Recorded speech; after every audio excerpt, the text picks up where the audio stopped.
Translation and purport by His Divine Grace A.C. Bhaktivedanta Swami Srila Prabhupada, Srila Prabhupada Ki Jai.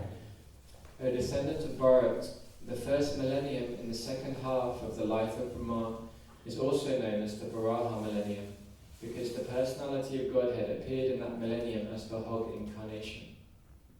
The different millenniums known as the Brahma, Padma and Varaha Kalpas appear a little puzzling for the layman. There are some scholars who think these kalpas to be one and the same. According to Srila Vishwanath Chakravarti, the Brahma Kalpa in the beginning of the first half appears to be the Padma Kalpa. We can, however, simply abide by the text and understand that the present millennium is in the second half of the duration of the life of Brahma. So, this chapter is entitled Calculation of Time from the Atom. It's quite a technical chapter, especially for our Beer Monk challenges this week. It's quite scientific. It's all about calculation of time, but not like the normal Western conception of it. But I think it gives a good indication of how scientific Vedic culture is. Very different than Western culture, much more ancient and very precise and scientific. But at the same time very personal, has a kind of different twist than the Vedic, than the Western science. So in these verses, we're hearing about the different divisions of time and the different divisions of the life of Brahma. So in the Vedic culture, there's different personalities who take charge of different aspects of creation. And the kind of highest demigod, we call them, is Brahma, who lives the longest and is living on the highest planet in this universe. And he lives for a very long time. Sanket, is he here? Can we connect, can we share my screen? Okay, so I can zoom in. This is a diagram of Vedic time, and there's a lot of information in here. So we've heard in different verses. Yeah, I can zoom in more. We've heard in different classes recently that about the lifetime of Brahma. So everybody experiences, relatively speaking, subjectively speaking, 100 years of their life. Even if it's not 100 years, it's your lifespan. That's how long you get if you get like a normal lifespan. Even if it's 70, so that's like 100 years for you, that's like a normal lifespan. So Brahma, who is the highest living entity in this universe, he lives the longest. So how long does he live? Everybody should know this. We've had so many classes on it recently. 311 trillion years. We'll round it down to that. So that's quite a long time. And different living entities, supposedly on his planet and on those planets up there, they also live for that long. So that is also the lifespan of this universe. Actually,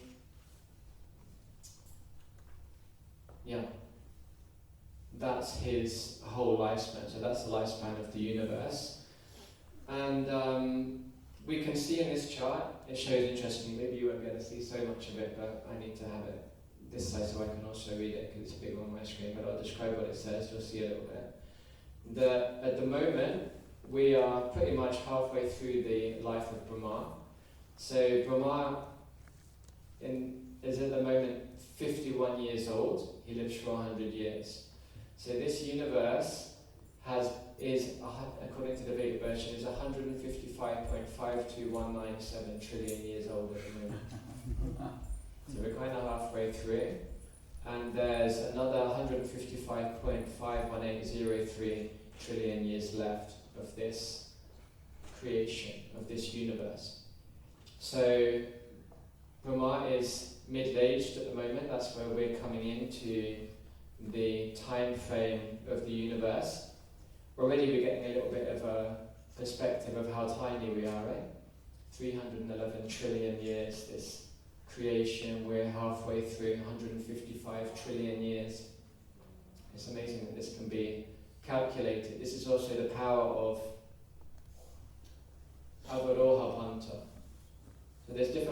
to accumulate knowledge in life.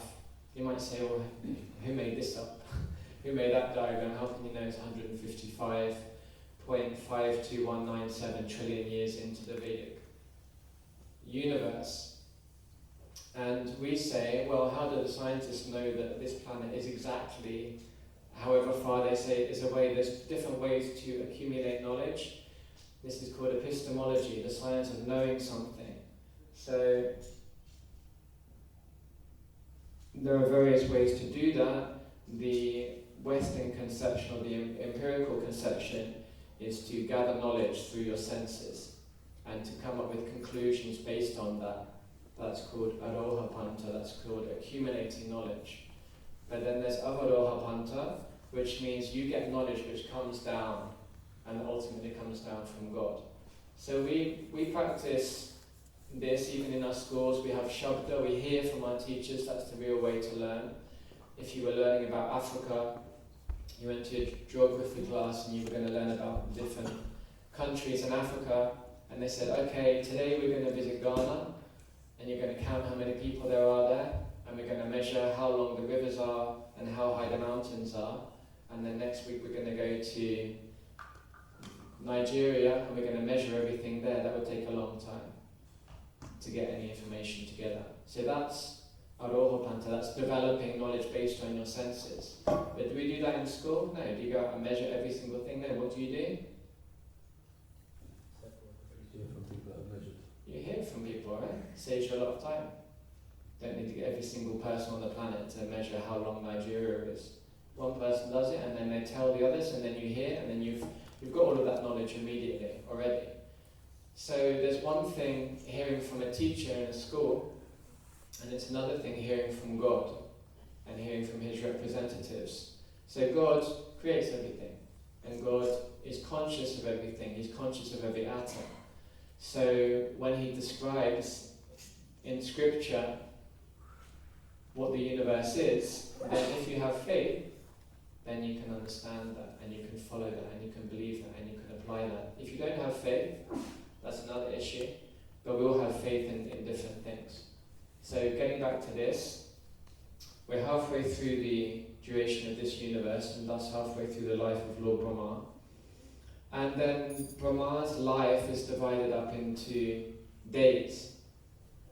So one day of Brahma is called a what? It's called a kalpa. And the whole lifespan of the whole universe is called a mahakalpa. It's called a mahakalpa. So a kalpa is just one day of Brahma. Brahma has 360 days in 1 year, and then he has 100 years. So the duration of one day is how much? Yeah, by how many years? 43 lakhs, got the Indian version, yeah. 4.32 billion years, that's right. 4.32 billion years, that's one day of Lord Brahma. And here, you'll see, interestingly, that day of Brahma, I'll zoom in a bit. I'll zoom in just a second, just for you guys. I'm going to be able to see it very well. Okay, so you see here, that's one kalpa. Try and direct it from here and look up there. So in one kalpa, or one day of Brahma, we have so many different Chaturyugas. How many did you say? 1,000 Chaturyugas? Is that right? So Chaturyuga, and we'll get to that in a second, but Vedic time is also cyclical. So we have Satyayuga, Treta-yuga, Dwapara-yuga, or Kali-yuga, or Satyayuga, Dwapara-yuga, Treta-yuga, Kali-yuga, because Dwapara actually means second and Treta means third. But in this time, then those two have become mixed up. So within that day of Brahma, just one day, we have 1,000 Chaturyugas. And each Chaturyuga is the lifespan of one Manu. That's called a Manvanta. So these are personalities who are kind of under Lord Brahma, but they also live for a very long amount of time. What is it here? Let me check. Let me zoom out again.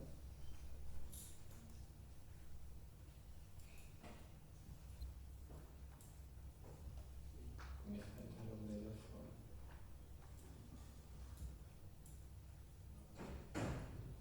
I didn't see right here. I think it's about 120 million years. we'll find out at the end here. So these manvantas, they are the origin of man on this planet. In the Vedic culture, then it explains how there are different progenitors, prajapatis. So when this universe is created, it's empty. And there's different personalities, beginning from Lord Brahma, who populate this universe. And the Manus are some of the personalities who take on most of that activity. And it's said that's where the word man comes from Manu. So you can see these connections between the English and the Vedic or the Sanskrit also. So these Manus also live for 71 Chatur Yugas each. You can see up there, those little blocks, that's 71 Chatur Yugas. And how many are there within one day of Lord Brahma. And if you want to know exactly where we are, if you want to know what the time is right now, Vedically, then we are in the 28th, I'll zoom in for you. We're in the 28th Chatur Yuga, see? Of the 7th Manvanta. That's where we are right now. And in this day of Brahma, not in the life of Brahma, but in this day of Brahma, there's 2.34 billion years left. So we're also kind of in the middle, even in the day of Brahma. As you might say, okay? And so, we have all of these Chatur Yugas, 71 Chatur Yugas for each Manu, and so many of those Chatur Yugas in one day of Brahma. And then within each of those Chatur Yugas, we have 4 Yugas, like I said, Satya, Treta, Dwapara, and Kali. Satya Yuga lasts for 1.7 million years. Treta Yuga lasts for 1.3 million years, let's say. Dwapara Yuga, 864,000 years. And Kali Yuga for 432,000 years. So if you look at that, that's the age that we're in right now. We're in Kali Yuga, and 5,000 years has transpired in this current Kali Yuga. So you have Kali Yuga, it's 432,000. Dwapara Yuga is twice as much as that. Treta Yuga is 3 times as much as Kali Yuga, and Satya Yuga is 4 times as much as Kali Yuga. And they all have junctures, they all have sandhyas at the beginning and the end of each yuga, which lasts for a small amount of time. But that is like a little overview of the Vedic conception of time. No humans evolving from monkeys in there, no big bangs, nothing like that. This is the Vedic conception. It's explained that all of the different species were created in the beginning by Lord Brahma. They've also been there, they've always been there. They haven't merged into one another and transferred over into different species as Mr. Darwin propagated. And we should, from that, be able to get a little bit of a perspective of where we are, how tiny we are, and how great Krishna is. There's a couple of verses here. Krishna says, O son of Kunti, at the end of the millennium, after 311 trillion years, all material manifestations enter into my nature, and at the beginning of another millennium, by my potency, I create them again. That's Bhagavad Gita 9.7. The 100 years of Brahma's life are divided into 2 parts, the first half and the second half. The first half of the duration of Brahma's life is already over, and the second half is now current. That's Bhagavad Gita 3.11.34. And then the present Manu, who is the 7th, is called Vivasvata Manu, because he's the son of Vivaswan. 27 Divya Yugas of his age have now passed. So yeah, it's inconceivable. We think about those Manus, how long they live. We think about Lord Brahma, how long he lives. And then if you look at right at the top here, it says that, so the lifespan of the universe, as we said, the lifetime of Brahma is 1 Mahakalpa, 311 trillion years. And that is the duration of 1 breath of Mahavishnu. So when Mahavishnu breathes out, the universe is created, and he breathes in, and the universe is destroyed again. So if you think that's a long amount of time, how long Brahma lives, imagine for Mahavishnu, that's just 1 breath. Let me see this picture up here. There you have Radha and Krishna in the world of a lotus, in the spiritual world. All around it you have the Vaikuntha planets. then in the bottom right hand corner you have like a cutaway section of one material universe, and in that universe there's Garbhodakashaya Vishnu, there's Kshirodakashaya Vishnu. I guess the first one is Mahavishnu, right? Is it? Is he not lying on the? He's lying on the causal ocean, I guess. But it's like he's within the universe already. No, the universe is a concept. Oh, the universe is smaller bit from mine. Okay. So that's Mahavishnu there. So Mahavishnu is also an expansion of an expansion of an expansion of Krishna. So many creations and destructions, so many millions of living entities coming and going, even in the higher planets, are all happening in one breath of Mahavishnu, in one breath of God. But that's not even the original form of God. That's an expansion of an expansion of an expansion of an expansion. So we just get a tiny little insight into the inconceivable potency of the Lord. Srila Prabhupada, also in Bhagavad Gita, does anybody know where? In the Bhagavad Gita, Srila Prabhupada also talks about the history of the universe, the history of the Bhagavad Gita, the time frame of it. You know what it is? Yeah, in the beginning of chapter 4. So in the beginning of chapter 4, it's talking about the lineage of the Bhagavad Gita. I'm sure a lot of you know these verses. It starts with Imam Vivasvate Yogam Proktavanahamavayam Vivasvan Manave Praham Mano Ikshvakave Pravit. The personality of Godhead, Lord Sri Krishna, said, I instructed this imperishable science of yoga to the sun god Vivasvan, and Vivasvan instructed it to Manu, the father of mankind, and Manu in turn instructed it to Ikshvaku. So often we say to people distributing the Bhagavad Gita, this book is 5,000 years old. For them that's already like a billion years old. How can it be 5,000 years old? It's like beyond Christ, beyond Muhammad. It's like almost out there with the Egyptians, it's like so ancient. But here we'll find Prabhupada talks about actually the history of the Bhagavad Gita. And I could read the whole thing, but we don't have much time. So Prabhupada says that, actually he's quoting from Mahabharata. He says, in the beginning of the millennium known as Treta Yuga, this science of the relationship with the Supreme was delivered by Vivasvan to Manu. Manu, being the father of mankind, gave it to his son Maharaj Ikshvaku, the son of this earth planet, and forefather of the Raghu dynasty in which Lord Ramachandra appeared. That's from Mahabharata. And Prabhupada says, at the present moment we have just passed through 5,000 years of the Kali Yuga, which lasts 432,000 years. Before this there was Dwapara Yuga, 800,000 years, and before that there was Treta Yuga, 1.2 million years. Thus, some 2,005,000 years ago, Manu spoke the Bhagavad Gita to his disciple and son Maharaj Ikshvaku.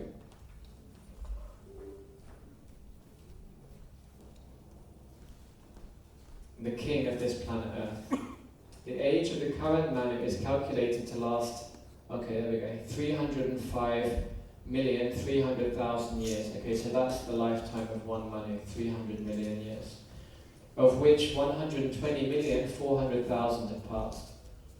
Accepting that before the birth of Manu, the Gita was spoken by the Lord to his disciple, the sun god Vivasvan, a rough estimate is that the Gita was spoken at least 120,400,000 years ago. So you can say that on the street if you like, or maybe not. This book's very ancient. How old is it? 100 years old? Well, 120,400,000 years ago it was spoken. It's inconceivable, isn't it? This book was spoken so long ago, and it's still pristine, it's still potent, the words haven't been changed, it still has so much power. It's inconceivable. If it wasn't by the will of Krishna, that's impossible. You do Chinese whispers, especially with my hearing, then after like 2 goes, then it becomes distorted. And it's interesting that if you look at the Vedas as a whole, then, we were just saying yesterday, right? 95% of the Vedas has been lost. Rig Veda, Yajur Veda, Sama Veda, Atharva Veda, most of it has been lost. And only a very small percentage of it has remained. And what is the percentage of it that's remained? The bhakti section. So Krishna has his plans that in this age you don't have time to perform Vedic sacrifices, you don't have time to gradually purify yourself lifetime after lifetime. We have a lifetime of who knows how many years. So you just need the essence. So that's what's remained. And the same with the Bhagavad Gita, spoken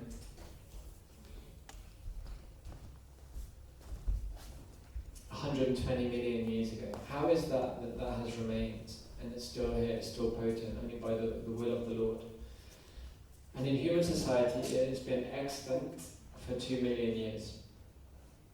Okay, I won't go into too more details because I know it's quite technical, but here we get a little bit of an insight into the unlimited potency of Krishna, Shri Shri Radha Gokulananda Ki Jai, the intensive, expansive nature of just the time frame of this universe. And this is just the universe. Here we're going to have a little bit of a look at Chaitanya Charitamrita, and it describes here that the universes are like atoms. So if you were feeling insignificant, you're going to feel even more insignificant after this. So we're in the material universe, which is 4 billion miles wide, according to the Vedic culture. And there's so many different planets, 14 planetary systems, we're in the middle planetary system. And these universes are considered to be like atoms in the air, floating around in the air. So there's so many different universes created. And I just wanted to read a little bit here from Chaitanya Charitamrita. It's Lord Chaitanya speaking to Sanatana Goswami. So Lord Chaitanya is the most recent incarnation of Krishna who came. He just came 500 years ago. And there's a time when he spoke to one of his disciples, Srila Sanatana Goswami, is there on the altar under Gauratai in the middle, a little picture with 6 Goswamis. So Sanatana Goswami is in there. And Chaitanya Mahaprabhu is talking about the opulence and the sweetness of Krishna. Okay, I'll just read a little bit. Please try and stay awake. I know it's not easy when you're reading as opposed to talking, but I'll just read a little bit more, then it will get a little bit more easy to stay awake. So Chaitanya Mahaprabhu continued, all the transcendental forms of the Lord are situated in the spiritual sky. They preside over the spiritual planets in that abode, but there is no counting those Vaikuntha planets. The breadth of each Vaikuntha planet, so you can see all the Vaikuntha planets there in that picture, they're all yellow around the pink lotus. The breadth of each Vaikuntha planet is described as 8 miles, got that? Multiplied by 100, so that's 800 miles, right? Times by 1,000, got that? How much is that now? I don't know. 8 times 100 is 800. So it's 800, no, not 800,000. Anyways, times by 1,000, so that's 800,000. By 10,000, by 100,000, and by 10 million. In other words, if anybody's got that figure, let me know. In other words, each Vaikuntha planet is expanded beyond our ability to measure. Each Vaikuntha planet, so now we're talking about the spiritual world, not the material world. Each Vaikuntha planet is very large, and each is made of spiritual bliss. The inhabitants are all associates of the Supreme Lord, and they have full opulence like the Lord himself. This is how the Vaikuntha planets are all situated. Since all the Vaikuntha planets are located in a certain corner of the spiritual sky, who can measure the spiritual sky? Each Vaikuntha planet is full of spiritual bliss, complete opulence and space, and each is inhabited by incarnations. If Lord Brahma and Lord Shiva cannot estimate the length and breadth of the spiritual sky and the Vaikuntha planets, how can ordinary living entities begin to imagine them?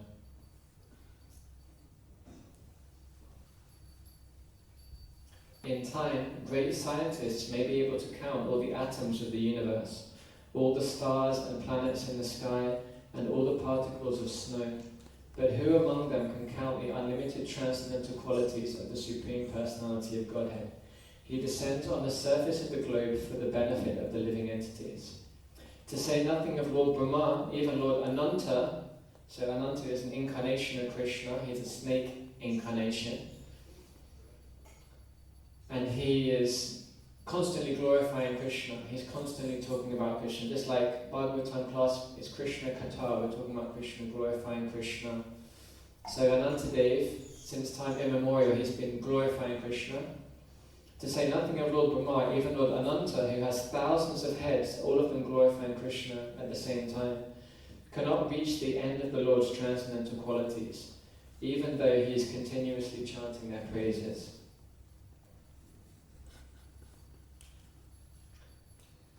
So it's just describing there the potency and the breadth and the width of the spiritual world and of Krishna's potency. And then Chaitanya Mahaprabhu says this, which is very interesting. I don't remember reading this. He says, at Vrindavan, the Lord immediately created all material and spiritual planets in one moment. Indeed, all of them were created with their predominating deities. This is Chaitanya Mahaprabhu speaking. He says, we do not hear of such wonderful things anywhere else. Simply by hearing of those incidents, one's consciousness is agitated and cleansed. According to Shukadeva Goswami, Krishna had unlimited calves and cowherd boys with him. No one could count their actual number. And then I was reading this, and where is that when Krishna created all material and spiritual planets in one moment? Anybody know when that happened in Krishna Lila? It's with Brahma Vimohan Lila. So when Krishna stole the cowherd boys in the car, and when Brahma stole them, so Brahma, he's the Supreme Personality in this universe, and he's the origin of our sampradaya. This line of gurus and teachers that we have, you can see up here, our Srila Prabhupada, so Tattva Karu is a Prabhupada disciple. I'm a disciple of a Prabhupada disciple. He's Guru Maharaj is there, Srila Prabhupada, Prabhupada's spiritual master is Bhaktivedanta Saraswati Thakur, his spiritual master is Guru Kishordas Babaji, his spiritual master is Bhaktivedanta Thakur, and that goes back in time until we get to the 6 Goswamis, who were disciples of Chaitanya Mahaprabhu, and it goes all the way back to Krishna 5,000 years ago. That line is called the Brahma Madhva Gaudiya Sampradaya, and Lord Brahma, who we were talking about, who lives for so long, he's the origin of that line of these teachings. So, but Brahma also gets bewildered sometimes. And there was a pastime when he had heard about Krishna in Vrindavan, that he was a little boy looking after cows, being naughty, stealing things, eating with his left hand, and just being a little boy.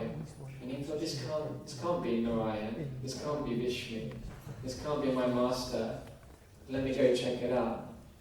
So Brahma went to Vrindavan, and he stole the cows, and he stole the cowherd boys, and he put them in a mystic slumber somewhere.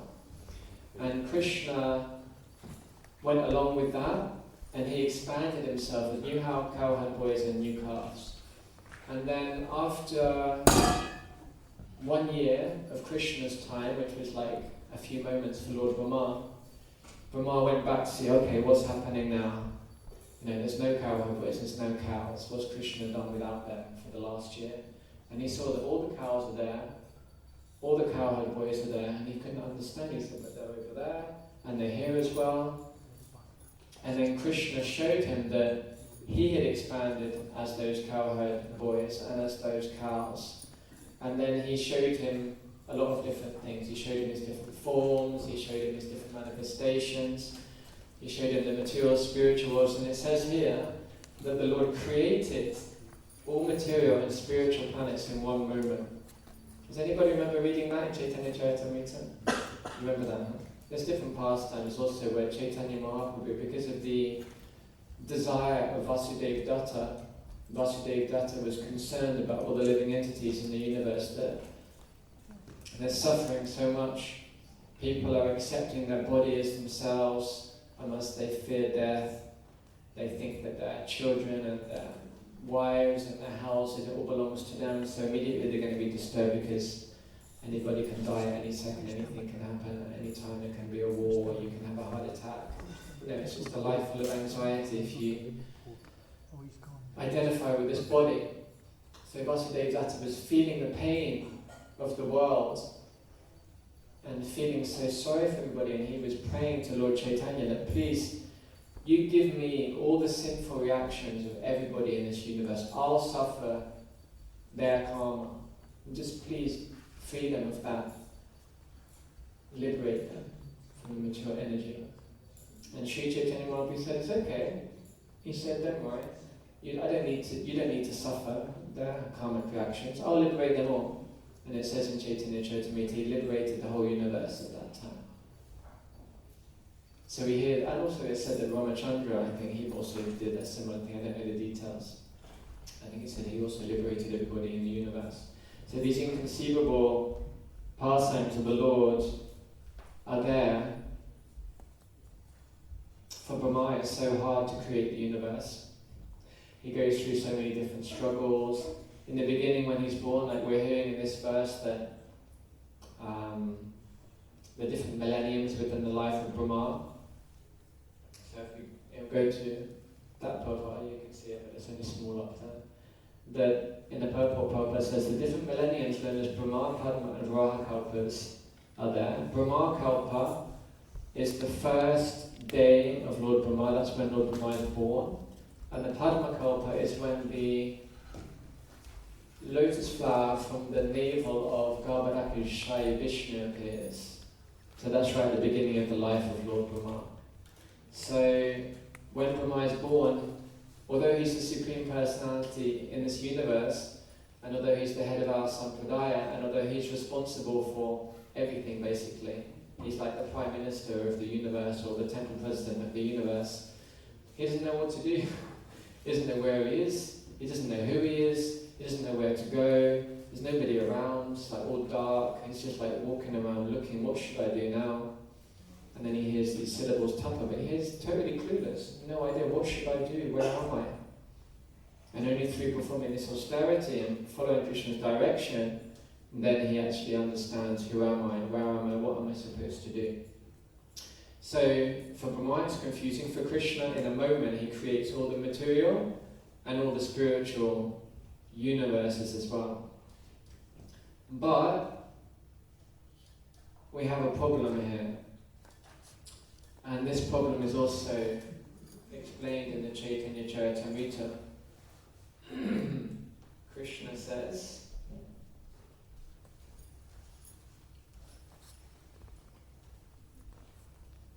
this is before the advent of Lord Chaitanya. Krishna is thinking, he says, Aishwarya Gyaneti Sabha Jagat Mishrita, Aishwarya Shutila Premi Nahi Mora Prita. He says, all the universe is filled with the conception of my majesty, but love weakened by that sense of majesty does not satisfy me.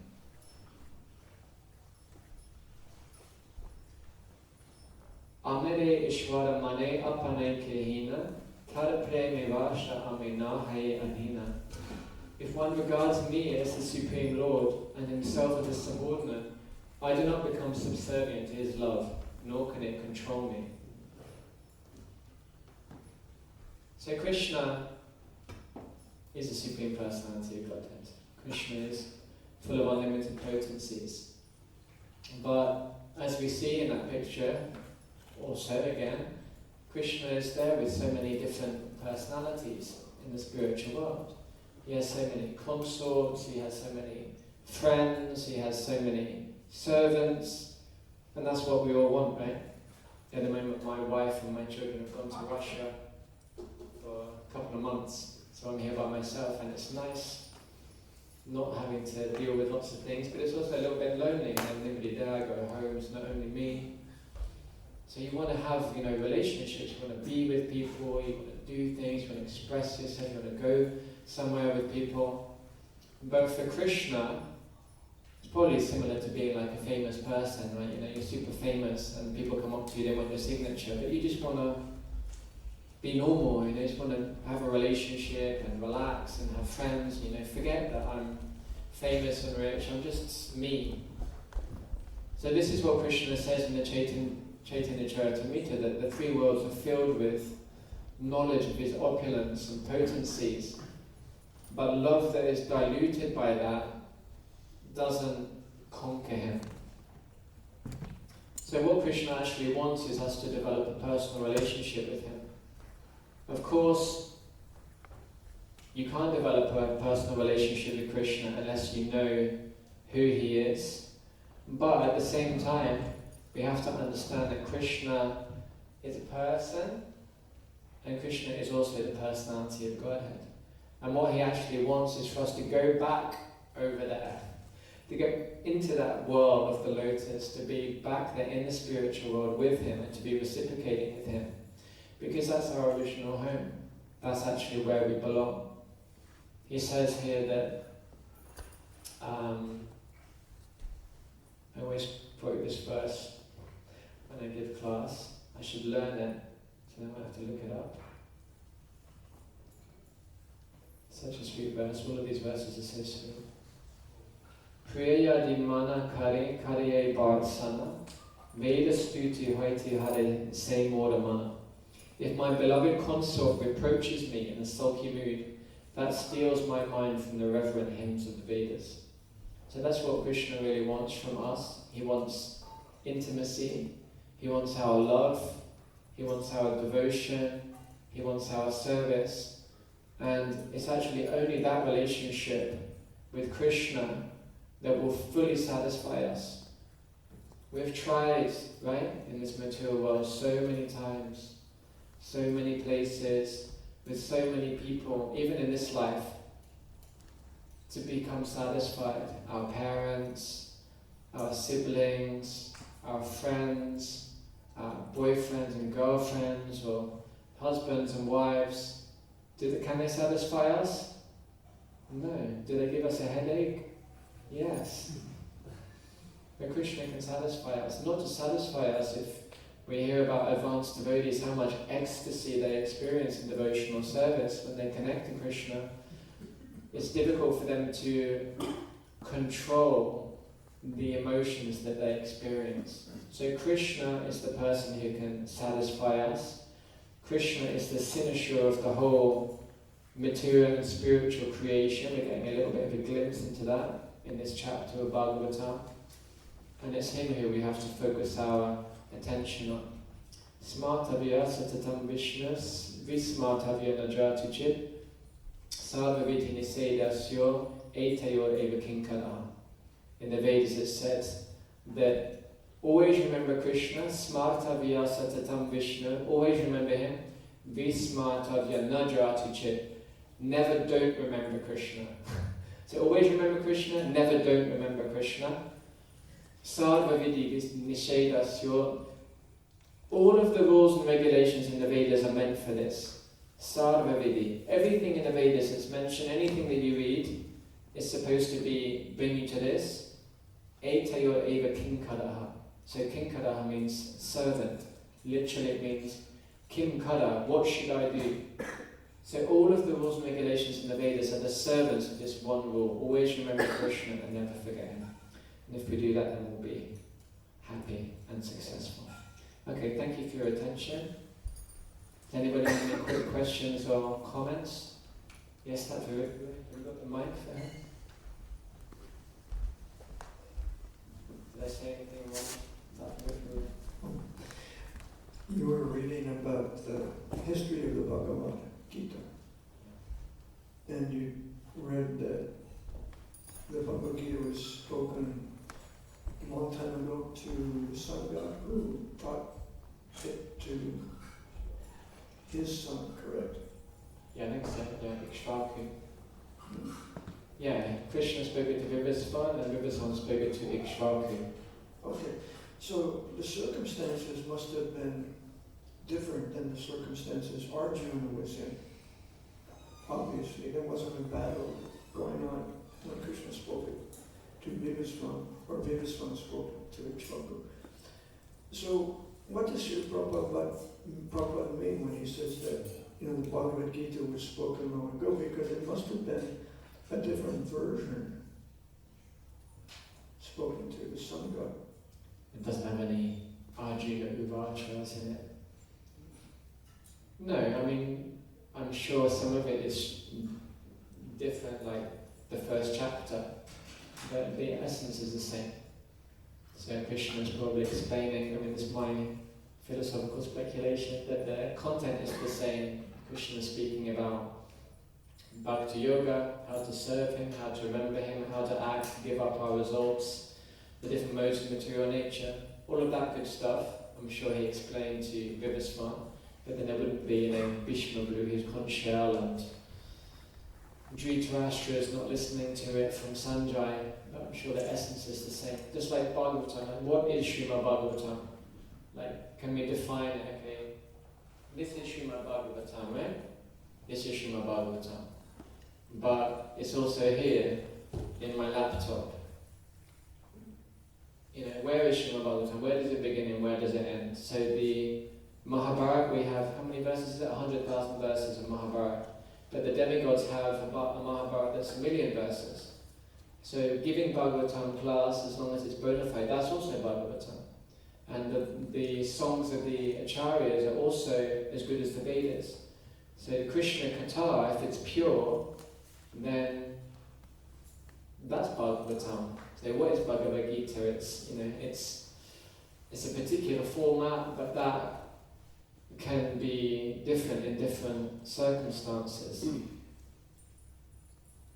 What do you think? You know better than me. And Prabhupada says it's the same because the essence is the same. Yeah, the essence is the same. Just like we have different Bhagavad Gitas with different covers, right? Different editions. Still Bhagavad Gita. Still the same thing. The essence is the same. The essence is to remember Krishna and serve Krishna. Thank you, Boo. Anything else? Yes, please. Yes, Mataji?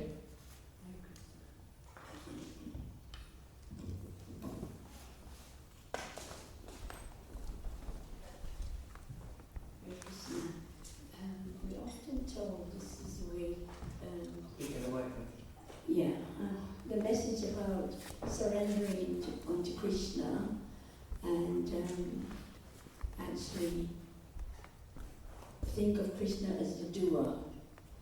And by surrendering, you don't have to make such a great effort. I just wondered, why is it we have all this paraphernalia? We're making great efforts and we're also struggling sometimes to meet that, and we're actually focusing much more on the doing of things that you hope will get you there. When on the other hand you're told Krishna is the doer, just surrender and everything will be fine. Yeah, it's not actually. Mataji is asking, we hear that you're not the doer, but we're doing a lot of stuff, and we're worshipping Krishna too, so how we're not the doer, and there's so many obstacles we're going through, so how is that? It's not actually technically correct to say that we're not the doer. Bhagavad Gita says, Adishtanam tathakata kananam cha pitagvidam vividas cha pitak cheshta daivam chaiva cha panchamam. So there's 5 factors to to action. One of them is Krishna. He's the main one because he's everything. But we also one of those aspects, and we have our own free will. So we don't like. My spiritual master was just quoting a verse in a class the other day. He was saying from Prabhupada. Prabhupada says it that Krishna spoke the Bhagavad Gita to Arjuna, and he didn't say, "Okay, you sit back, relax in the chariot, and smoke some ganja, and I'll fight and do everything that needs to be done." He said, Yudhyasva Vigata Dwadaha. He said, fight, you've got to fight, you're going to do it, not me. So we have to do things, but we have to understand that my body is Krishna, my intelligence is Krishna, the air is Krishna, the activity I'm performing is Krishna's energy. But Krishna wants to see that we're making an effort and that we're trying. That's what it's all about, right? Devotional service, especially for us, Vaidhi Sadhana Bhakti. Krishna wants to see we're making an effort. We're trying, we're getting up early, we're chanting attentively, mind's thinking this and that, planning my day, this person said that, what am I going to do on Thursday? It's like your mind's like all over the place. And we're like, no, we're going to chant attentively. So it's all about our endeavour in that sense, showing Krishna that I care, I value you, you're my ultimate goal, I don't care about anything else. Everything else I see in relationship to you. So we are one of the aspects of action, one of the five, adishtanam, chitta, karta. But we have to understand that it also says, prakriti kriyamanani gunai sadavashikar manaha ahankara vimuda ma karta ham iti manyate. That non-devotees, they think that I'm doing everything. Karta ham, I'm the doer, I'm the only doer, right? I'm going to get rich, I'm going to be famous, I'm going to be better than them, I'm going to beat them. And they think it's all to do with them, but they don't even know that they're not their body, so it's like they're totally an illusion. So we definitely have a big role to play, but we have to understand that Krishna is the ultimate controller, but I also have my free will, and I need to use the facilities that I have control over to serve Krishna. Is that okay? Is that understandable? Yes, I know you have to do steps, and I enjoy it. Thank you. Okay, try. Okay, anything else? Then we can finish there. Grantu Srimad Bhagavatam ki jaya, Srila Prabhupada ki jaya, Shri Shri Rupa Ki jaya.